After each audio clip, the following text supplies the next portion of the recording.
In today's video, I will show you how to hard reset your Miele dishwasher using just the control panel buttons. This simple process can help fix glitches, clear errors, or restore your dishwasher default settings. So step 1 is to turn off the dishwasher. Press the power off button to make sure the dishwasher is completely turned off.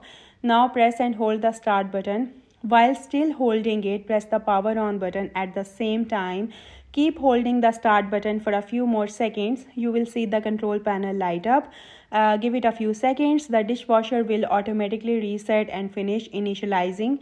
And that's it. Your Miele dishwasher is now reset and ready to use again.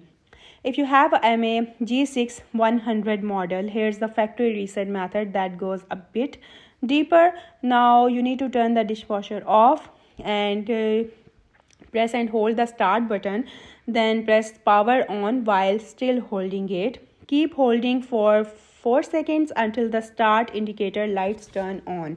Now press the delay start button 19 times. You will notice the delay start light flashing once slowly, followed by 9 quick flashes. This means you have reached the factory reset option.